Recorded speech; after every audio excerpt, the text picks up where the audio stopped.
Master Parrot yafudde. Master Parrot gwe bw'otunulira ku ngeri gye yafuddemu nze ndowooza 2,000 ze zaamusizza. Oli mwana muto, Katonda akuwadde talent, akuwadde breakthrough, abantu bakwagadde, amaanyi go gonna ogatadde mu kuwemula.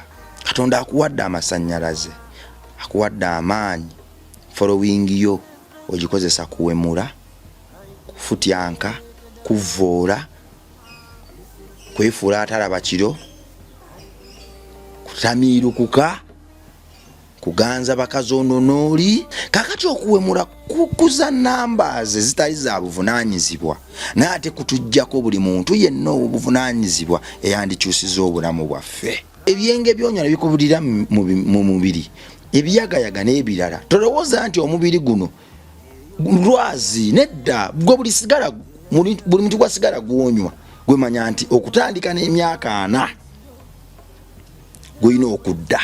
Gwe buli boolaba Geoffrey Lutaaya, buli boolaba Misa Kisemakula papa aba fresh, era teyeerya ntama, ekibi akiyita kibi, talina gwe yeekwekerera kubanga ye yategeera emyaka gyana kye gategeeza. Omuyimbi olufa nga n'ebintu bye bisaanawo, omuyimbi olufa nga baleeta abaana nga 100, sigambye nti okuzaala kubi.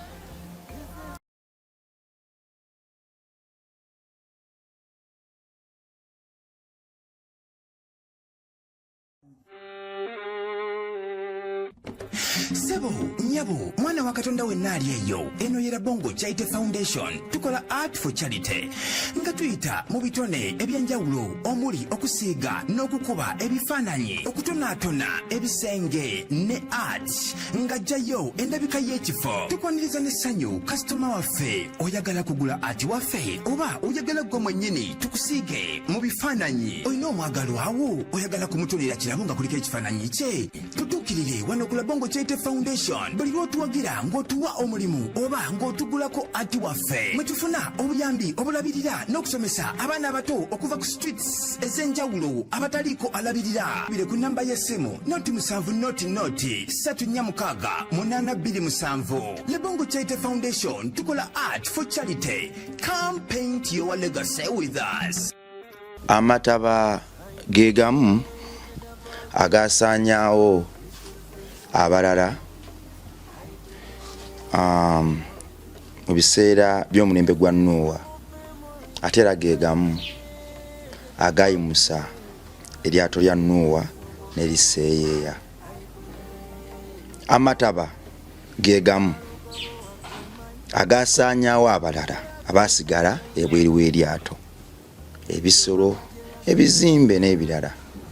Kyokka era ge gamu agasitula eryato lya Nuuwa ne liseeyeeya. Ebizibu ebitulumbagana ffe abakkiriza mu Kristo, abalala bali babakaaba, ate ffe betugenda okukozesa ng'amataffaali okuyimuka mu bbanga era n'okuseeyeeya. Gwe atapowa gwaganya okuwanika byogenda okukozesa ng'amataffaali kuyimusa mu bbanga era n'olengere ensi eyo gye weegomba. Ensi eno ebaddewo ebbanga ddene temuli kipya. Bannaffe bangi bazze bateekateeka, ffe bye tusanzeewo ng'ekigendererwa kyabwe kyakwongera gitugondeza. Abamu basuze tebeebase, bafudde tebakitegeereddwa, abalala okusiiba enjala n'okufa nti bazadde baana nakyo kyabambala. Lwaki? Nti passion yaabwe eri okukyusa ensi no gitugondeza, ffe yasukkuluma ne bawaayo buli kimu. Ffe tukwate microphone ng'eno, ffe tukwate ku smartphone, kamera, tusangewo n'ebyuma nga bino, tubikolemu entebe twemettuula ku mayinja. Kale bawaayo buli kimu. Tusabire buli mwoyo gwe yawummula, guwummula emirembe, naddala ng'ayina kye yayongera ku nsi ye. Bwe tufa embiri gigenda naye ebikolwa byaffe n'amanya gaffe mu ngeri yonna gayinza okulwawo okwerabirwa. Question mark awo eri erinnya lyo mu njuyo ku kyalo ne mu nsi yo linajjukirwanga litya? Abayimbi episode eno yammwe nze natandika okuyimba n'emyaka 17 era ndooza nenfuna breakthrough yange nga n'emyaka nga 23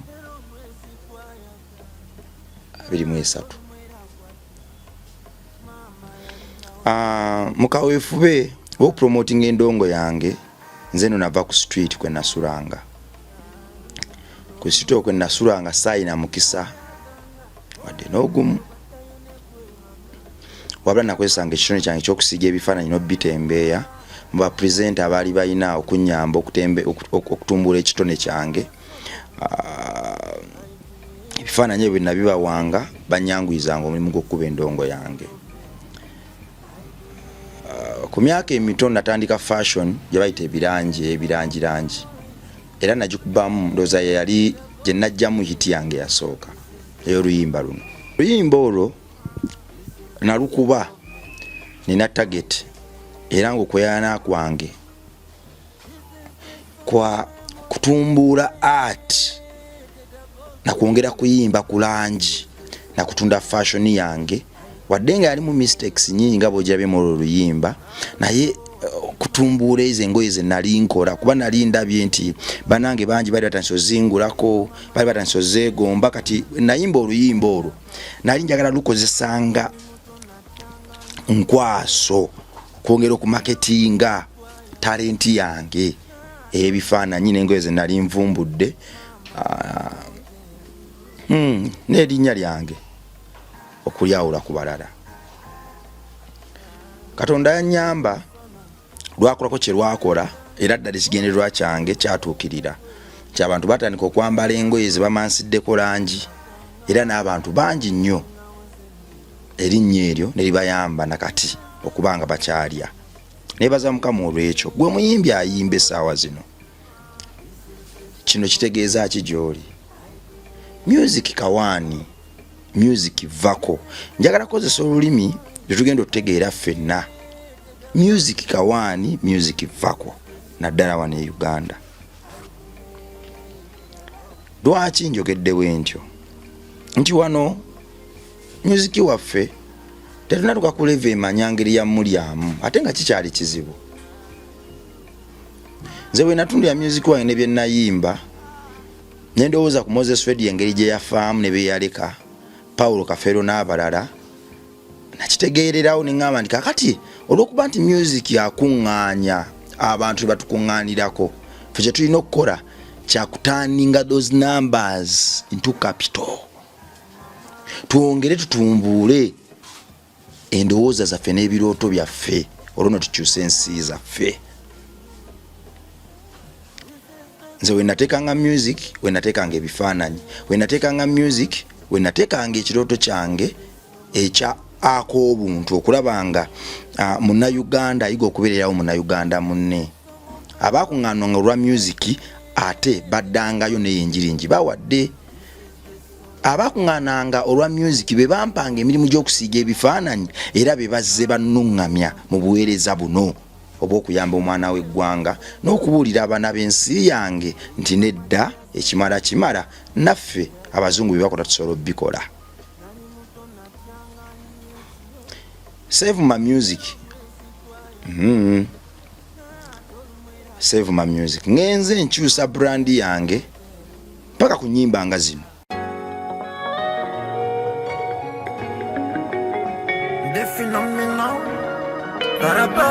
Karabane, uja pretani kiromongo. Simani mama sabia, nataja sabia. Watu simanye komutima, na yesimanya sabia. Ningo sukulu wete mwa matoke, ebinyonyi biruyitako kapalo. Sina subi munze wencho wendi, ogogwe musala gwokuba omulongi. Pulira jendi wala, sina sina subi munda nebirowoozo bindi wala wadde emikwano gyanziruka nasigala eno nzika ekingumya tekindi wala saleza mama zokka nenkyake maanyi gange nafuna omukwano gwanga singa nkimanyi mama nsabira yonna gyali ansabira wadde oluusi menyeko omutima naye nkimanyi ansabira nkimanyi mama nsabira yonna gyali ansabira wadde oluusi menyeko omutima yonna gyali ansabira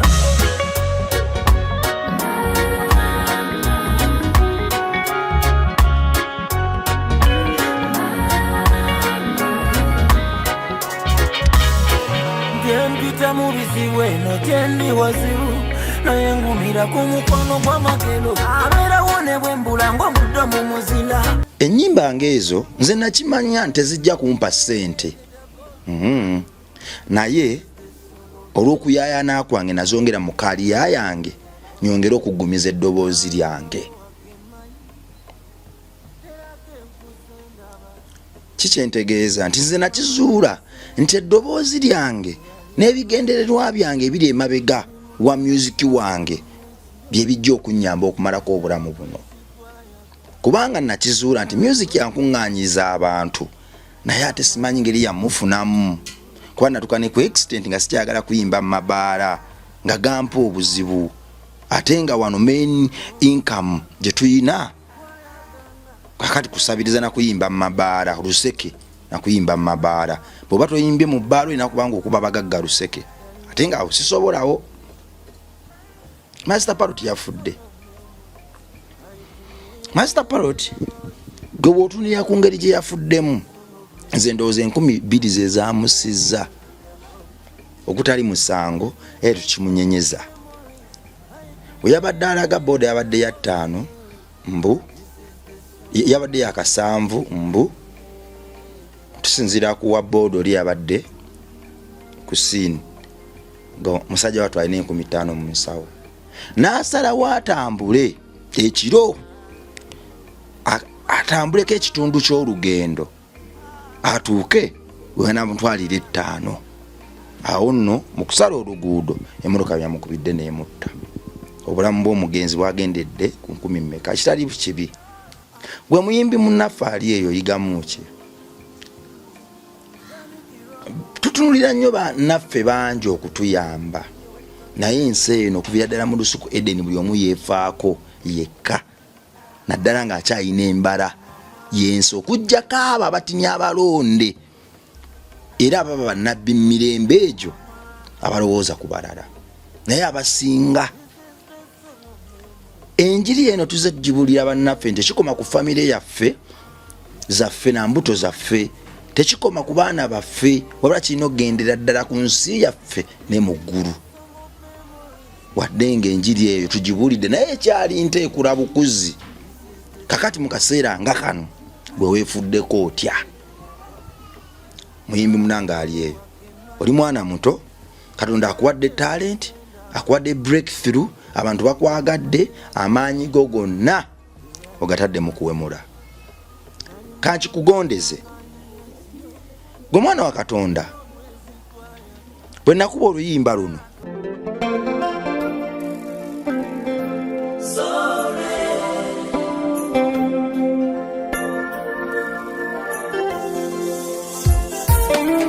Mama, I'm sorry. Mama, I'm sorry. I'm sorry. Mama, I'm sorry. Mama, I'm sorry. Mama, I'm sorry. I'm sorry. Mama, I'm sorry. Una kwe mukisa kwange, okole kokusaba kwange. Jori mama, osasi obusiru bwange. Mbwe kiri, emikwane kitazimba kyanyonona. Wendaba, gana malala ga dunia gambusa. Kyeva nsaba ekisonyiwo. Mama, I'm sorry. Mama, I'm sorry. oluyimba olwo ndoza ze zimu ku nnyimba zange ezaali zibowalinga ebiseera mwe nalukubira era nali sifaananika, naye oluyimba olwo ku buli kyendi kyonna mu nsi muno kyava ku luyimba olwo, kyava ku luyimba olwo. Naye nga tenakuba ennyimba endala nnyingi era abantu ze baanyumirwa Biden nga nkyali active mu ndongo y'amabaala ate okusinga luno. Naye bwe nabikkuka amaaso n'enzira mu nsi sitaani gye yali yanzibamu nakitegeera nti nali ninatambulira mu kkubo eryo. Katonda akuwadde amasannyalaze, akuwadde amaanyi, following yo ogikozesa kuwemula, kufutyanka, kuvoola, kwefuula atalaba kiro, kutamiirukuka, kuganza bakazi ononooli nakuzza banno wansi. Ebyo binyuma kuba bisanyusa obuvubuka naye bigenda kukuttira wagwe muyimbi munanga ali yangoberera. Nze nganze nsobola obutakubaako na buzibu ng'owemula era nsobola okulaba ebintu byo naye ntenda omutima gw'okozesa ng'owemula, naye ate nsobola obutakuwa mukisa gwonna kuba kikolagana n'abawemula. Sikuyinaako buzibu naye nnyinza obutakolagana naawe. Kikyofiirwa singa omuntu eyandize mu bulamu bwo olw'ekitone kyo asanga nga ate otaddewo okukateniza obuwemu, okutamira, okukakkanya abalala n'ebirala, tajja kwegattako kyokka nga basitula be bantu. Kakati okuwemula kukuza namba ze zitali za buvunaanyizibwa naye ate kutujjako buli muntu yenna obuvunaanyizibwa eyandikyusiza obulamu bwaffe. Obulamu bw'ekivubuka butandikira ku myaka 19. Tuuto awo wonna enduulu ng'evuga 19 osobola okweyambula n'otambula, 21 n'osiba nika ku mutwe, 23 n'otandika okwambala t-shirt nga tegogisiba mu kugulu, 24 awo n'otandika otunuza empale ng'ekyemabega kyotunuza emabega, ekyomumaaso kyotunuza emabega. Mugano ya Jacob omutuuze yabikolako, ebyo abimanyi engeri buli kyaleeta lasso Jacob omutuuze Dembe FM bempale bazambala ekyomumaaso bakiteeka mabega. Buvubuka excitement, amaanyi mangi awo enduulu ebeevuga. Ku myaka 40 obuvubuka butandika ofuumuuka. Bwe butandika ofuumuuka kaakati olw'enduulu eno gye bakkubiranga eyabuzaabuza ebirooto bwe wagifunanga kuwemula, kutamiira, bakazi, kwebaka, night life, tolina kyotadde mu nsi naye ng'obadde onyumirwa. Kubanga obuvubuka obwo bulimu enduulu naddala ku balimba celebrities, bugiramu ssente, naye ssente ezo si ssente ezo zisobola okukolamu ebintu ebikyusa obulamu bwo. Buli kimu oba ofuna kya bwereere. Ebbaala oyingira n'onywa, emmere olya bwereere, engatto bakuwa za bwereere, obulamu buba bwe butyo. Olw'okuba ate n'abantu beweezinzeeko era beebo bagiwadde omuliro, tewali wavunaanyizibwa n'omu ajja mu bulamu okuba buli muntu. Omuntu yenna ategeera atyo semberera omuntu awemula baakudduka. Abandigambye nti munange tulakokko wano tukole kino sogulayo akataka, bonna baakudduka, oli munja kukuwemula oba bampemuliraako bw'olimu. Emyaka 40 kasita gatuuka, by'obadde oteeka mu mubiri gwo biba bingi. Ebyo ebisigala byonywa ne bikubulira mu mubiri, ebyenge byonywa ne bikubulira mu mubiri, ebiyagayaga n'ebirala. Tolowooza nti omubiri guno lwazi, nedda gwe buli muntu gwasigala gwonywa gwemanya nti okutandika n'emyaka 40 gwina okudda. Katonda yakuwa amaanyi okwonya emyaka 40. Emyaka 40 gategeeza ki? Bw'ogenda mu Bayibuli ffe buli nkyukakyuka y'obulamu yakolwa ennaku 40 oba emyaka 40. Emyaka 40 mikulu nnyo mu bulamu bw'omuntu. emyaka nakitegeeza nti byonna by'obadde okuŋŋaanya mu butamanya ne mu kumanya by'obadde oyaayaana okwateko nga bw'ogwa olwo nno obikuŋŋaanyiriza mu kisero kimu ofuneko tageti emu gy'ogenda okufiiramu oba gy'ogenda okufiirako ng'ofuba. Ku myaka 32 35 mbadde njagala nnyo kulima, mbadde passion yange yasiiga bifaananyi, buweereza bwange, ministry yange, kati byonna obitadde mu kikapu kimu n'olongamu kimu oba bibiri n'ogamba nti kati ku myaka 4 bino byonna draft yeno gyenkoze oba ebintu bino byonna byempanze kanjijemu omukyuzi guno mu ngeri eno kanguteeke wano kati kandandika okuzimba ng'okozesa emikwano giwakuŋŋaanyanga. Myaka 4 obiba bizze wano waaye ninawo project yange ensaba obukadde 10 naye ate ninawo 3 soko mpeeyo obukadde 2 nja bukuddiza weekend ejja. Awo emyaka 4 gaba gatandise. Project yange ya kulima, project yange ya mwanyi, project yange ya byennyanja ya emyaka 4 ya bandi nali muyimbi natandikawo bandi yange kati ntandise okusetolinga nzimba kifone mwe nayimbira myaka 4 biba bitandise. Kakati gwe emyaka 4 ate wagimala otamiiro wemula buli mukwano gwali ogwenkizo buli mukazi yali yandikuzimbye wamwegobako olw'amaanyi g'ekivubuka n'amalala nga gomanyi buli kadde ogenda kuba kimuli. Oyezezza emyaka 4 tolina gw'osobola kukubira simu banji wadde omuliro abasinga olamu babulagajjalira bafa bato ebibumba babyokya kyokka nga bwe baali banfanfeebo. Abokubiri balwadde bali ku bitanda, abokusatu nabo bali eyo bayita mu mbeera gy'oyitamu, abokuna nebo bakubira essimu tebakwata kuba bakwagalangako liri ssanyu tegyali mikwano gyo gyannamaddala. Olwo n'otandika life at 40 ng'oli ogu olw'ensobi ze wakola mu buvubuka olukwana n'otandika okwagala okukalubiriza abantu speed neeyitirira noyagala ate ogobe bali abatandika okukola n'okutegeka myaka giri mutambulire ku level yemu. Depression weeva, obubbi we buva, okwetuga bwe kuva, okuyagga okuroga, okutemula n'ebirala awo ebiva. Emyaka 4 kasitogatuka tonafuna target sigambye omuntu olina ogatuka ng'olina ssente si kyenjogedde wabula emyaka 4 gandibadde malungi ogatuukangamu ng'olina ekikukooya ng'olina ky'owadde obwongo bwo ng'olina ekibadde kikutawaanya ebbanga lyonna eryo ery'emabega ky'osobola okonsentratingako ng'okisalidde amagezi olwo n'okitwala mu maaso ng'era kiri ku level esobola okuvaamu 10 ekikubeezaawo. Abayimbi ba bandi batandika mpola simanyi abawa amagezi.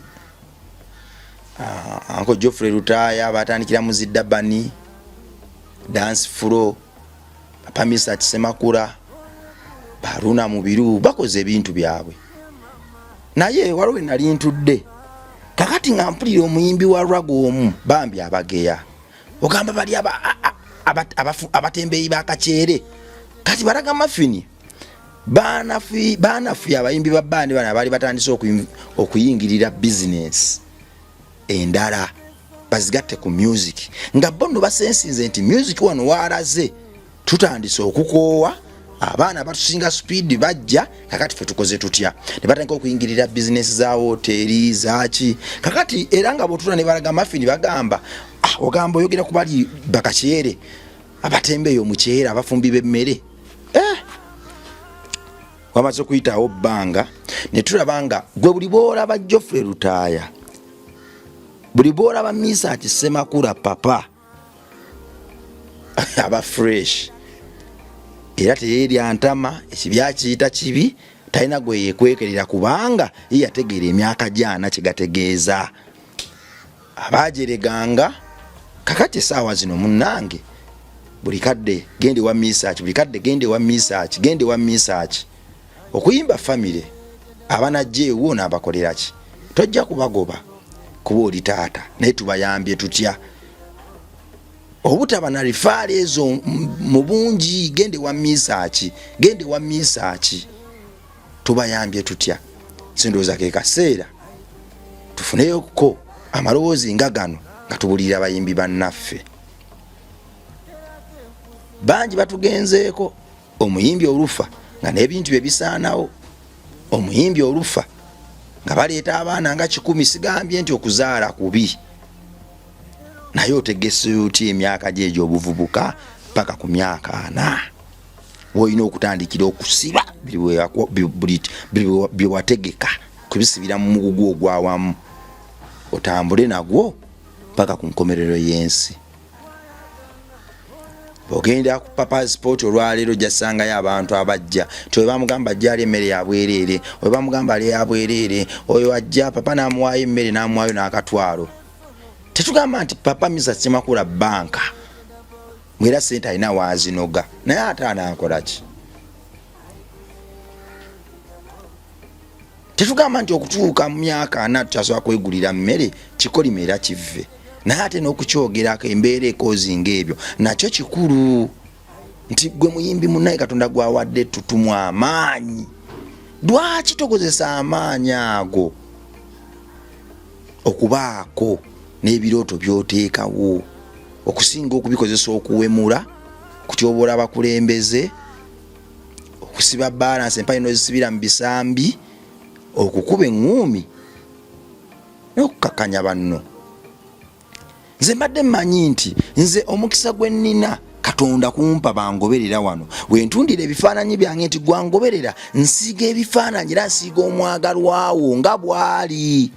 Kakati mba n'abangoberera mwe muva abampa ebifaananyi, mba n'abangoberera mwe ntundira idea yange n'ekirooto kimba n'abangoberera mwe muva mbuuza nti naye kyetaagisa kyekammenge eyo nti gwe bwompa ekifaananyi ne nkikusiigira oba oguza amabulooka ekammengo.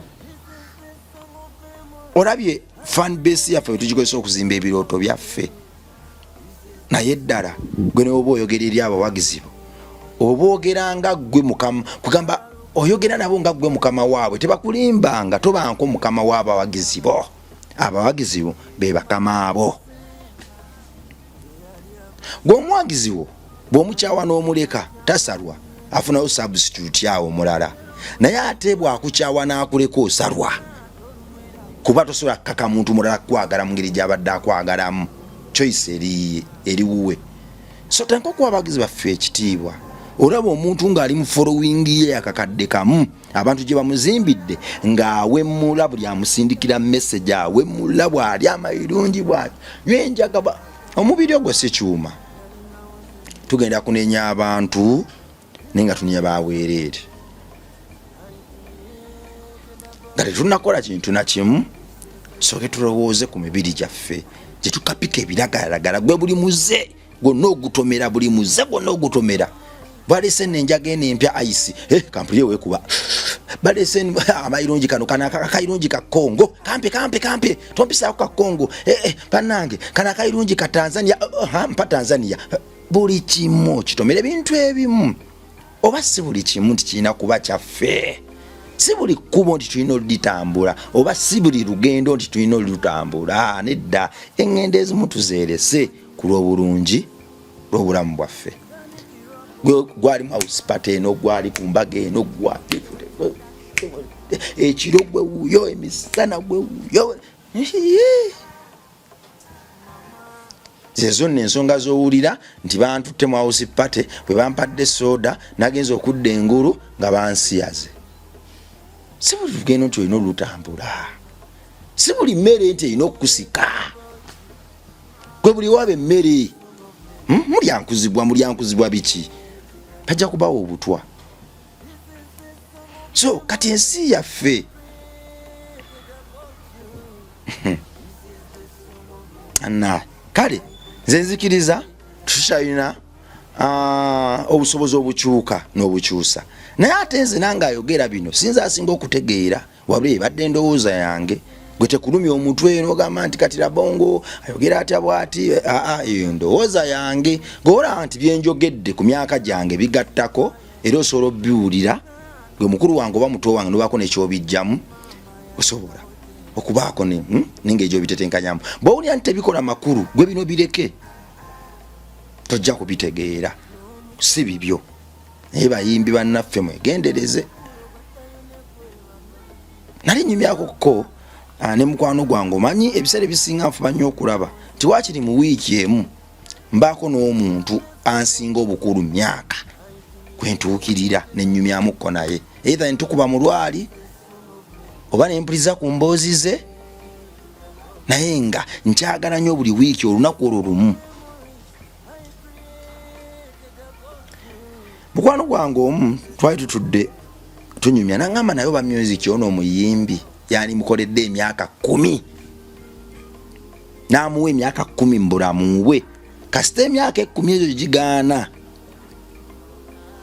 okugulawo targets ze zayina mu ndongo n'akyusaamuko katini n'atamu spearheading kati ku luno n'amuzaako emabega n'abanga ebirala bispearheadinga mu ng'ate music bw'avaako emabega mpola. Wano wali abayimbi nga bafuuka baddu ba buyimbi ng'olaba buli kimu kiganye naye ng'okumugamba nti kakati tukakkanemuko katini music ono nagwo mulimu wadde kale mulimu ekintu ekyenjawulo ekiri mu music buli yanga buyite ekikunyonyogera omutima buli wayagala omutta buli wayagala okumukakkanya ku maanyi ekigamba nti nedda naye senandirowoozezza nti gwe muyimbi munnange naawe omuyimbi omutayingira music industry twandisetinze nga targets nze bwe nali nkuba music ow'ensi nze nayingira music industry nga buli mwaka mmanyi kye nnina okuyimbako. Emyaka egyasooka nalwana nnyo okuzimba Metani Club ng'erinnya libeewo. Emyaka emirala ne nnwana okuestablishing ekitonde kyange mu art ekyokusiiga ebifaananyi. Kati emyaka egyo bwe jaggwa nentandika okuyimba ebintu ebituufu bye nandiyimbye nga kuno sibinoonyaamu ssente wabula nga bisupportinga goals zange mu nsi. Ye album eya Self Fresh Mother. Being a voice for the voiceless has been always my dream, and I just want to live the rest of my life like this. I just want it to be part of my legacy.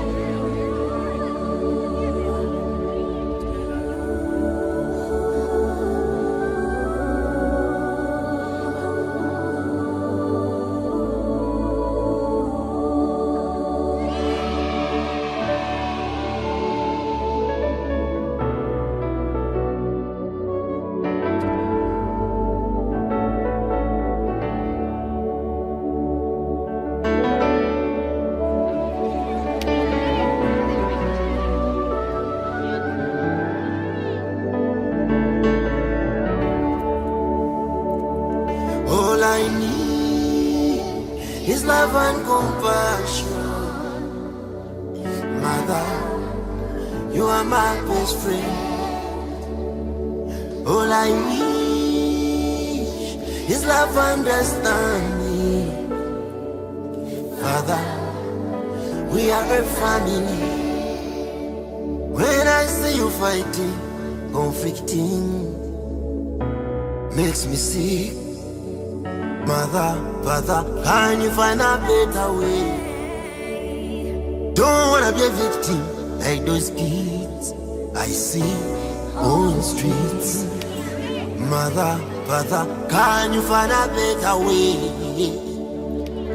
All I need is love and compassion. Mother, you are my best friend. All I wish is love and understanding. Father, we are a family. Come back to us, Mother. Come back to us, Father. All we need is a happy family. Sorry mama, memories, webale nnyo mama, papa, love, family, waliyo ekifo, ezo ennyimba nagitemamu naye nange kale saagitemamu nnyo nga mmanyi naye neekanganga Katonda njagadde nnyo nga buli myaka 5 ampa okwolesebwa okupya mu music. So gwe muyimbi munnange oli eyo wandikozeseza amaanyi go Katonda gakuwadde okubaako ne by'oteeka mu bulamu bwo goals zo setting ezigenda okuyambako ng'ettutumu obanga n'emyaka 4 gatuuse. Emyaka 4 obulamu bwe businga okuwoomera. Ku myaka 4 omuntu aba ku topi ya bulamu, wasinga okweyagaliza,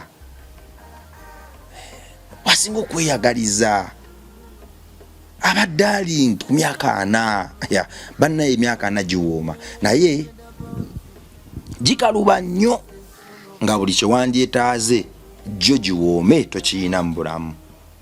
Ng'ate oyina kutandika kusaba, kuteeka mu mukono guno mu kkooti ne weefuula omulema, ojja kolima nnyo.